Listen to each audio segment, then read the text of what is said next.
आज तुम्हें तुम्हारी महादेव जी ऐसा संदेश देने आई है जिसे सुनकर तुम्हारा जीवन खुशियों से भर जाएगा। मेरे बच्चे, जो मेरी इस संदेश को लायक करेगा और कमेंट में जय हो महादेव जी लिखेगा, उसकी सारी मनोकामनाएं, कुछ भी इच्छाएं हो, उसे स्वयं मैं पूर्ण करूंगी और मेरा आशीर्वाद तुम पर और तुम्हारे परिवार पर सदैव रहेंगी। जी हाँ मेरे बच्चे, ये बिल्कुल सच है। इस संदेश में जो है वह सारी बातों में सच्चाई है, इसलिए इसे पूरा देखें, बीच में छोड़कर जाने की गलती ना करें। नमः शिवाय। मेरे बच्चे, तुम पहले बहुत परेशान रहते थे।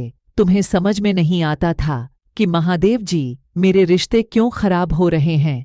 तुम्हारे रिश्तों के खराब होने के पीछे इस व्यक्ति का बहुत बड़ा हाथ था मेरे बच्चे पर। अब इसके मुंह से अच्छाई का मुखौटा उतरने वाला है और एक एक करके इसके सारे काले कारनामे, सारे पाप, षड्यंत्र लोगों के सामने आएंगे। उसकी रची हर चाल नाकामयाब होगी और वह अपने ही बिछाए जाल में फंसने वाला है। अब हर तरफ से उस पर उंगली उठेगी और वह कटघरे में खड़ा होगा जहां वह खुद को सही साबित नहीं कर पाएगा, क्योंकि उसके सारे सबूत झूठे हैं, सारे रिश्ते झूठे हैं। उसके साथ कोई नहीं खड़ा होगा, उसकी बातों पर कोई यकीन नहीं करेगा।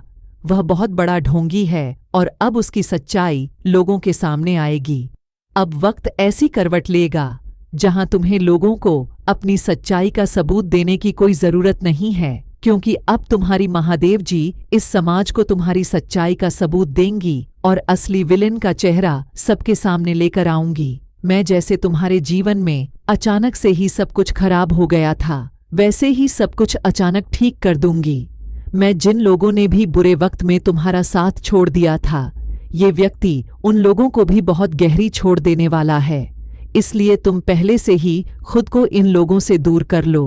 अब तुम सोचोगे कि महादेव जी कौन है, ये लोग कहीं जाने अनजाने में मैं किसी को तकलीफ ना पहुंचा दूं, किसी निर्दोष की भावनाओं को ठेस ना पहुंचा दूं।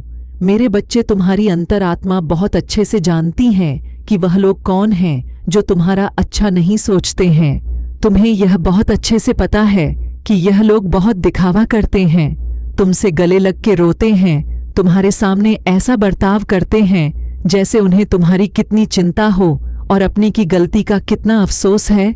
लेकिन तुम्हें भी पता है कि यह सब बस उनका खेल है, सब कुछ बस एक छलावा है, क्योंकि तुमने खुद इन लोगों का झूठ कितनी बार पकड़ा है और कितनी बार इनके मुखौटे के पीछे छुपे असली इंसान को देखा है।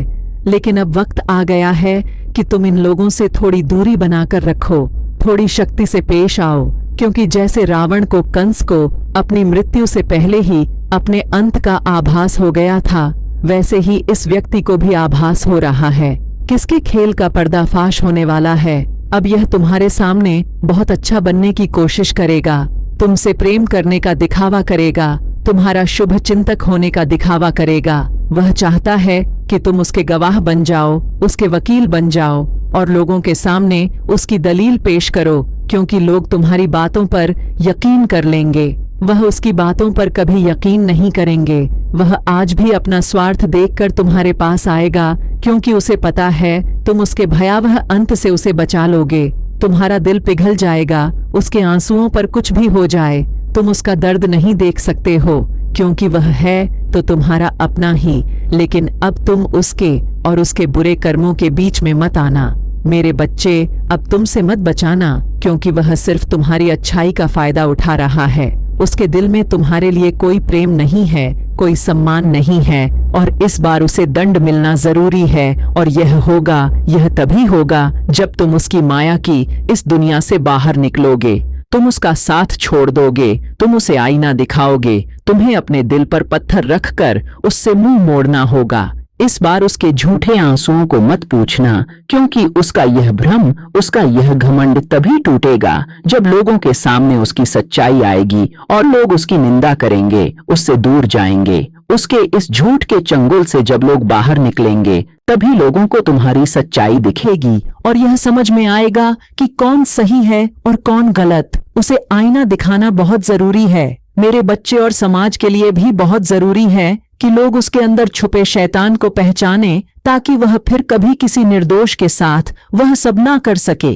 जी, उसने तुम्हारे साथ किया है, फिर से वह किसी और को प्रताड़ित ना कर सके, फिर से वह किसी और की आंखों में आंसू ना ला पाए, किसी को बदनाम ना करें, बेवजह किसी को इतना कष्ट ना दे। अब वक्त आ गया है कि उसके चेहरे से अच्छाई का यह मुखौटा उतरेगा और उसके भीतर छुपे शैतान को दुनिया देखेगी। सबको पता चलेगा कि वह अंदर से कितना मलिन व्यक्ति है और कितना बुरा सोचता है दूसरों का। वह कभी भी भगवान का सच्चा भक्त हो ही नहीं सकता। ऐसा कोई भी व्यक्ति जो दूसरों की आंखों में आंसू लाकर हंसता है, कभी भगवान का सच्चा भक्त नहीं हो सकता। अब तुम्हारी सच्चाई की जीत होगी। तुम्हारे दिल में इस व्यक्ति के लिए जो प्रेम है, जो मोह है, अपनेपन का लगाव है, तुम्हें उसे पीछे छोड़कर सच्चाई और सही का साथ देना होगा। मेरे बच्चे, वह खुद को ईश्वर समझने लगा है, खुद को भगवान से भी ऊपर रखता है। उसके मन में वहम इसलिए है क्योंकि उसके हिसाब से अगर ईश्वर होते तो उसे सजा मिलती। उसको बहुत घमंड है कि कोई भी व्यक्ति उसका कुछ नहीं बिगाड़ सकती।